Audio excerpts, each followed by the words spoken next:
Friends welcome back to my channel. మీరు కనుక నా ఛానల్ ని ఫస్ట్ టైం చూసినట్లయితే ఛానల్ ని సబ్స్క్రైబ్ చేసుకోండి, వీడియోస్ ని లైక్ చేయండి, అందరికీ షేర్ చేయండి అండ్ పక్కనే ఉన్న బెల్ ఐకాన్ ని క్లిక్ చేయండి. ఎందుకంటే నేను ఏ వీడియో అప్లోడ్ చేసినా మీకు ఫస్ట్ వస్తుంది. సో ఇంకెందుకు లేట్ టాపిక్ లోకి వెళ్ళిపోదాం. ఈ వీడియోలో మనం super keyword and final keyword కోసం డిస్కస్ చేద్దాం అండ్ ఇంకా మనకి కోవేరియంట్ రిటర్న్ టైప్ కోసం కూడా డిస్కస్ చేద్దాం. ఫస్ట్ అసలు సూపర్ కీవర్డ్ అనేది ఏంటి? ఈ సూపర్ కీవర్డ్ అనేది జావాలోని ఒక రిఫరెన్స్ వేరియబుల్ గా యూజ్ చేస్తామన్నమాట. ఇది దేన్ని రిఫర్ చేస్తుందంటే పేరెంట్ క్లాస్ లో ఉన్న ఆబ్జెక్ట్ ని ఇమీడియట్ గా రిఫర్ చేస్తుంది. ఎప్పుడైతే సబ్ క్లాస్ కి ఇన్స్టాన్స్ ని క్రియేట్ చేస్తామో సేమ్ అలానే పేరెంట్ క్లాస్ కి కూడా ఇన్స్టాన్స్ అనేది క్రియేట్ అవుతుంది. దేని ద్వారా అంటే సూపర్ కీవర్డ్ యూజ్ చేయడం ద్వారా. దీని యూసేజ్ అనేది చూద్దాం. ఈ సూపర్ కీవర్డ్ అనేది ఇమీడియట్ రిఫరెన్స్ అన్నమాట. దేనికి అంటే ఇన్స్టాన్స్ వేరియబుల్ పేరెంట్ క్లాస్ లో క్రియేట్ అవ్వాలంటే ఈ సూపర్ కీవర్డ్ అనేది యూజ్ అవుతుంది. ఇంకా దీన్ని పేరెంట్ క్లాస్ లో మెథడ్ ని ఇన్వోక్ చేసుకోవాలన్నా సూపర్ కీవర్డ్ యూజ్ అవుతుంది. ఈ సూపర్ యూజ్ చేయడం బట్టి పేరెంట్ క్లాస్ లో ఉన్న కన్స్ట్రక్టర్ ని కూడా ఇమీడియట్ గా ఇన్వోక్ చేసుకోవచ్చు. ఇవి దీని యూసేజెస్. ఇప్పుడు ఒక్కొక్క యూసేజ్ కోసం డీటెయిల్ గా చూద్దాం. ఫస్ట్ ఏంటంటే super is use to refer immediate parent class instance variable. Super keyword use చేసుకుని మనం పేరెంట్ క్లాస్ నుంచి డేటా మెంబర్ ని యాక్సెస్ చేసుకుంటాం. ఇది ఎక్కడ యూజ్ అవుతుంది? పేరెంట్ క్లాస్ లోని అండ్ చైల్డ్ క్లాస్ లో రెండిట్లో కూడా సేమ్ ఫీల్డ్ ఉంటే ఇది యూజ్ అవుతుంది. ఒక ఎగ్జాంపుల్ చూస్తే మీకు ఇంకొంచెం క్లారిటీ వస్తుంది. ఇక్కడ క్లాస్ యానిమల్ అని ఇచ్చాం. యానిమల్ అనే క్లాస్ తీసుకున్నాం. String colour equals to white. So colour అనేది ఏంటంటే white. Class dog extends animal. Dog అనే సబ్ క్లాస్, అది ఎక్కడ నుంచి వచ్చింది అంటే యానిమల్ నుంచి వచ్చింది. ఇప్పుడు డాగ్ కలర్ ఏంటంటే string colour equals to black. Void print colour system dot out dot println లోపల కలర్ అని ఇచ్చాం. కలర్ అని ఇవ్వగానే ఏ కలర్కి వెళ్తుంది? డాగ్ యొక్క కలర్కి వెళ్తుంది. అంటే డాగ్ క్లాస్ ఏదైతే ఉందో ఆ కలర్ దగ్గరికి వెళ్తుంది. Next system dot out dot println super dot colour అని ఇచ్చాం. ఈ సూపర్ డాట్ కలర్ అనగానే అది ఇక్కడ కలర్ అనే ఉన్నదానికి వెళ్ళాలి. యాక్చువల్గా అయితే ఇప్పుడు మనం ఇంకా డాగ్ లో ఉన్నాం. సూపర్ అని ఇవ్వగానే ఏమవుతుందంటే పై క్లాస్ నుంచి తీసుకుంటుంది.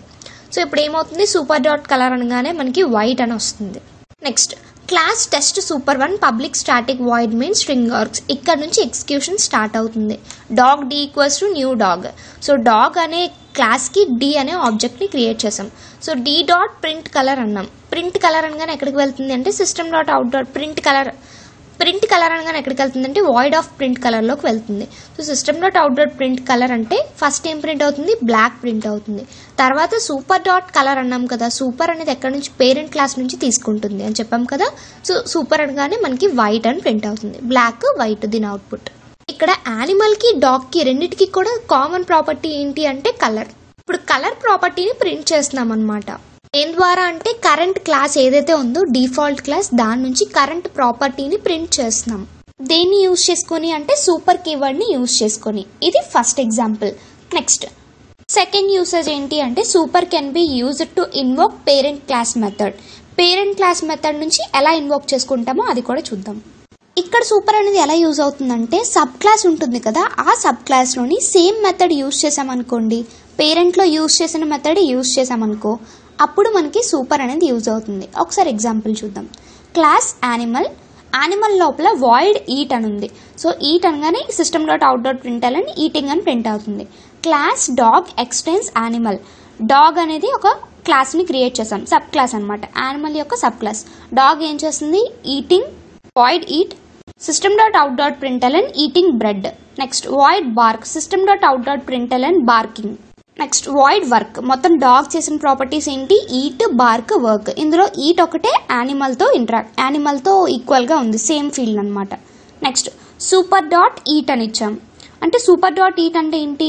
యానిమల్ది ఇక్కడికి తీసుకుంటుంది. దీని ఈట్ కాకుండా వాయిడ్ ఈట్ ఉంది కదా, అది కాకుండా యానిమల్ యొక్క ఈట్ ని తీసుకోవడానికి సూపర్ డాట్ ఈట్ అని ఇచ్చాం. తర్వాత బార్క్ అని ఇచ్చాం.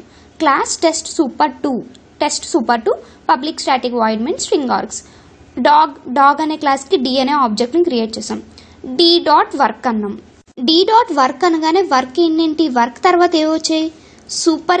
సూపర్ ఈట్ వచ్చింది, బార్క్ వచ్చింది.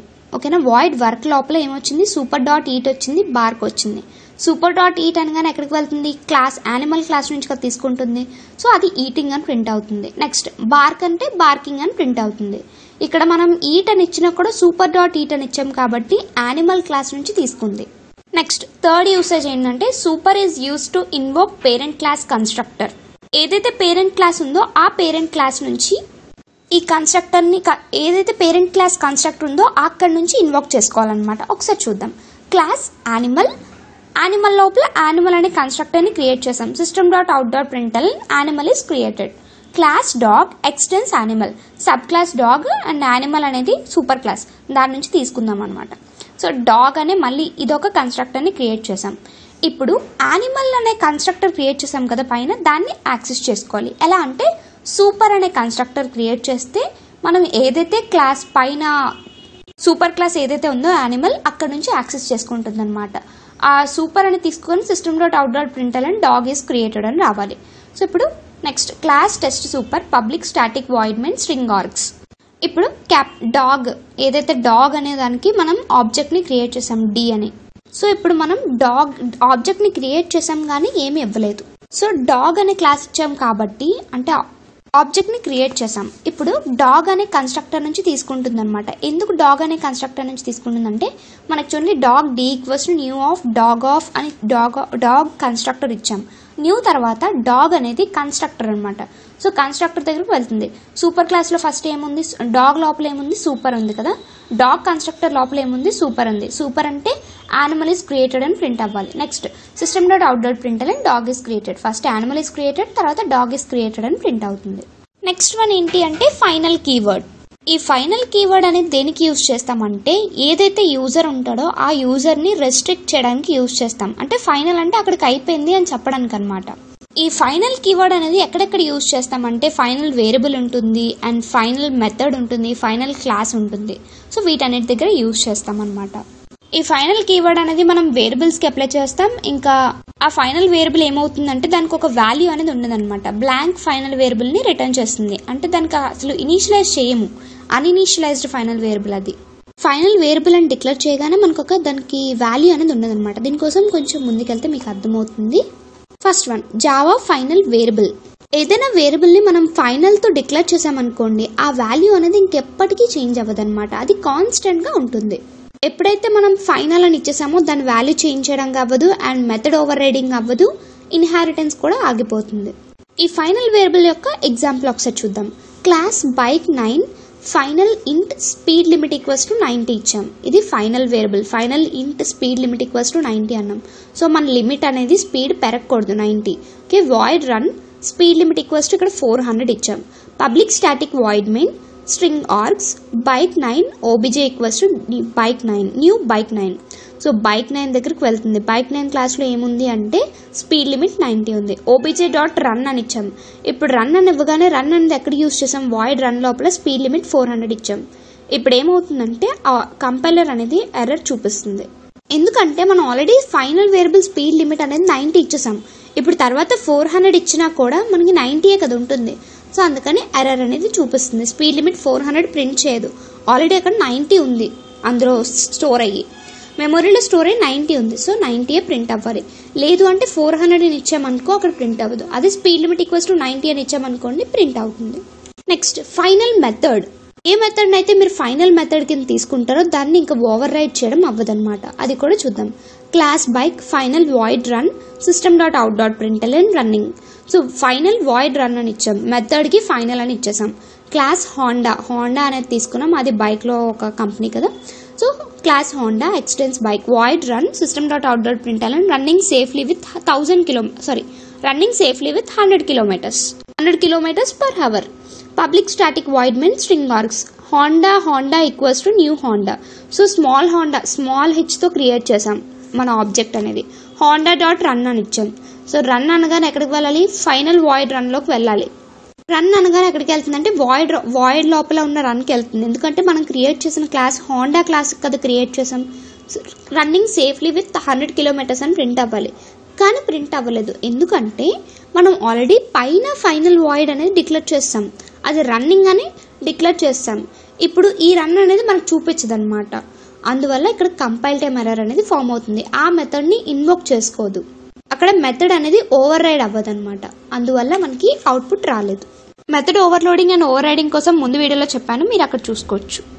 ఏ క్లాస్ నైతే ఫైనల్ కింద మీరు క్లియర్ చేస్తారో, ఏ క్లాస్ నైతే ఫైనల్ క్లాస్ అని డిక్లేర్ చేసుకుంటారో దాన్ని ఎక్స్టెండ్ చేయడం అవ్వదన్నమాట. Final class bike. So final మనం డిక్లేర్ చేసిన క్లాసే ఫైనల్ క్లాస్ తీసుకున్నాం. Class Honda 1 extends bike void run system.out.println running safely with 100 km/h. Public static void main string args. ఇక్కడ వరకు మనకు తెలిసిందే. హోండా 1 అనే క్లాస్ కి హోండా అనే ఆబ్జెక్ట్ ని క్రియేట్ చేసాం. honda.run అని ఇచ్చాం. honda.run అనగానే ఎక్కడ ప్రింట్ అవ్వాలి? రన్నింగ్ సేఫ్లీ విత్ 100 km/h అని ప్రింట్ అవ్వాలి.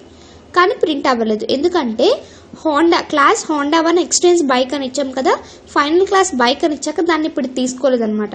క్లాస్ Honda 1 అనే ఉంది, అది బైక్ నుంచి తీసుకోలేదు కాబట్టి మనకి అవుట్పుట్ లోని ఎర్రర్ వచ్చింది. ఇప్పుడు మీకు ఒక డౌట్ రావచ్చు, ఫైనల్ మెథడ్ ని ఇన్హారిట్ చేసుకోవచ్చా అని. మనం ఫస్ట్ ఓవర్ రైడ్ అవ్వదని చెప్పాం కదా, ఇన్హారిట్ చేసుకోవచ్చా? ఇన్హారిట్ అయితే చేసుకోవచ్చు, ఓవర్ రైడ్ అయితే చేయలేం. దాని ఎగ్జాంపుల్ కూడా ఒకసారి చూద్దాం. Class bike final void run system.out.println running. ఓకేనా, రన్నింగ్ అని ప్రింట్ అవ్వాలి. క్లాస్ Honda 2 ఎక్స్టెండ్స్ బైక్ ని ఇక్కడ ఇన్హారిట్ చేసుకున్నాం. Public static void main string args new Honda 2 dot run. ఇప్పుడు Honda 2 అనే క్లాస్ ని క్రియేట్ చేసాం. అండ్ ఆ క్లాస్ అనేది ఎక్కడి నుంచి తీసుకోవాలి అంటే రన్ అనే దగ్గరికి వెళ్ళాలి. సో ఇప్పుడు రన్ అని ఎక్కడ ఉంది అంటే మనకి ఫైనల్ వాయిడ్ దగ్గర రన్ అని ఉంది. Honda 2 అనే క్లాస్ ఎక్కడికి వెళ్తుంది అంటే ఫైనల్ వాయిడ్ రన్ దగ్గరికి వెళ్తుంది. system.out.println లో ఉన్న రన్నింగ్ ని ప్రింట్ చేస్తుంది. ఇక్కడ ఎందుకు ఎలా ఎక్స్టెండ్ చేసుకుంది?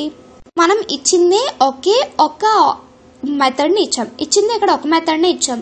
సో ఆ మెథడ్ దగ్గరికి వెళ్ళి ఇది ఇన్వోక్ చేసుకుంది. అర్థమైంది కదా? ఇదంతా కూడా ఫైనల్ కీవర్డ్ కోసం. మీకు ఏ డౌట్ ఉన్నా కింద కామెంట్ చేయండి. నెక్స్ట్ ఏంటంటే కోవేరియంట్ return type.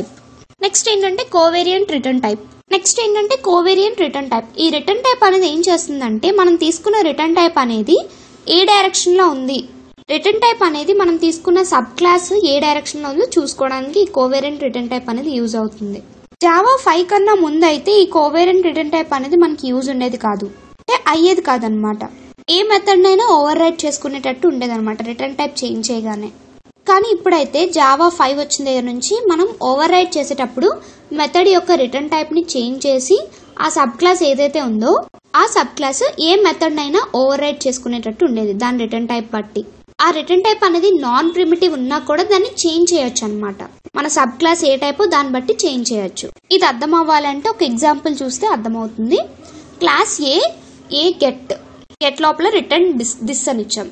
A get return this అని ఇచ్చాం. క్లాస్ B1 ఎక్కడి నుంచి ఎక్స్టెండ్ చేసుకోవాలి? ఏ నుంచి ఎక్స్టెండ్ చేసుకోవాలి. B1 గెట్ రిటర్న్ దిస్ అని ఇచ్చాం. ఇప్పుడు ఏ గెట్ ఇచ్చి రిటర్న్ దిస్ అని ఇచ్చాం, B1 గెట్ ఇచ్చి రిటర్న్ దిస్ అని ఇచ్చాం. Void message system.out.println welcome to covariant return type. So message అనే మెథడ్ ని క్రియేట్ చేసాం. system.out.println కోవేరియంట్ రిటర్న్ టైప్ ఇచ్చాం.